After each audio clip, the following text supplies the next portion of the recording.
মুসলিম বা তারাও হিন্দু, তারা তো মিশছে একসাথে, আমরা তো একসাথে আছি। তারা কোনোদিন দেনদারি করেনি কি কারু আমাদের গলা ধাক্কান দিইনি। ওদের কুরবানিটা ওদের করতে দাও, আমরা বাঁচি। আমার মতন মহিলা, আমি মহিলা সমিতি থেকে 5 লাখ টাকা নিয়েছি, চলো আমার ব্যাংকে সব আমি জমা দিই, সুদ আসল। কি অবস্থা হচ্ছে, আমার স্বামী ভ্যান চালায়, আমরা এইভাবে বাঁচি। তাহলে আমাদের বাচ্চা কাচ্চা সব আছে, তাহলে আমরা কি করে খাবো?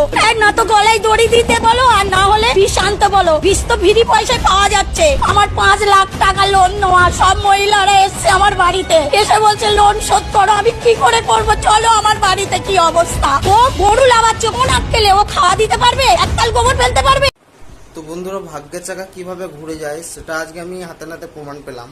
এই যে ভিডিও শুরুতে আপনি যে ভিডিও ক্লিপটা দেখলেন, সেই ভিডিও ক্লিপে কিন্তু কোনো মুসলিম মহিলা নয়, একটি হিন্দু মহিলা হামা করে কান্না করছে আর একটি নিউজ চ্যানেলের কাছে গিয়ে সরকারের কাছে এই আবেদনটি করছে যাতে 2026-এর যে কুরবানিটি আছে সেটি যাতে মুসলিমদেরকে করতে দেওয়া হয়।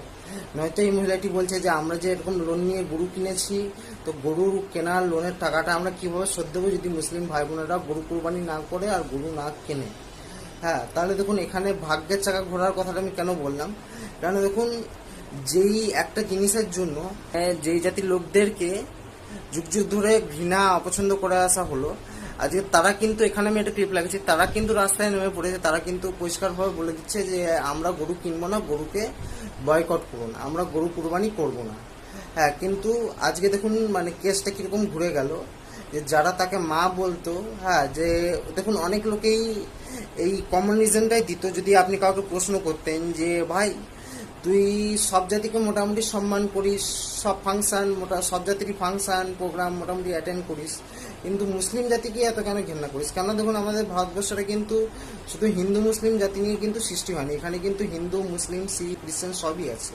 তো শুধুমাত্র ওই একটা জাতিকেই কেন এত ঘৃণা করিস? তখন কিন্তু সে একটাই কারণ বলতো যে তারা আমাদের গো মাতাকে, আমরা গরুকে মা হিসেবে পুজো করি, হ্যাঁ, ওরা ওটাকে খাদ্য হিসাবে গ্রহণ করে বলে আমরা সেই জাতিটাকে এত ঘৃণা করি, এত অপছন্দ করি। আর এটা শুধু আজ থেকে না, যুগ যুগ ধরেই হয়ে আসছে। তাহলে এখানে খ্রিস্টান জাতিকে যদি আমি তুলে ধরি, যাদের বাপদাদারা আমাদের উপর 200 বছর অত্যাচার করে গেল, আমরা তাদের যে উৎসব 25শে ডিসেম্বর, নিউ ইয়ার, মানে বাঙালিদের নিউ ইয়ার তো অনেক পরে, মানে নতুন নববর্ষ তো অনেক পরে, কিন্তু এই যে ইংরেজি যে নববর্ষ নিউ ইয়ার, হ্যাঁ, এই যে এইসব যে সেলিব্রেট করছি, 25শে ডিসেম্বর যে সেলিব্রেট করছি, হ্যাঁ, আজকালকার অনেক উঠতি ছেলেমেয়েরা চার্চেও যাচ্ছে, হ্যাঁ, তো আমরা তাদের সব কিছু সোজাভাবে মেনে নিতে পারছি, এটা জানা সত্ত্বেও যে তারা কিন্তু গরু প্লাস শুয়োর দুটোই খায়। হ্যাঁ, কিন্তু আমরা সেই মুসলিম ভাই বোনদেরকে চিরতরে শত্রু বানিয়ে ফেলেছি, যেই মুসলিম ভাই বোনেরা কিন্তু দেশ স্বাধীনের সময় হিন্দু ভাইদের সাথে কাঁধে কাঁধ মিলিয়ে ব্রিটিশদের বিরুদ্ধে যুদ্ধ করে এই দেশটাকে স্বাধীন করেছে। তো আশা করছি যদি ভিডিওটা ভালো লেগে থাকে তাহলে ভিডিওটাকে লাইক করবেন, চ্যানেলটাকে সাবস্ক্রাইব করবেন। টাটা।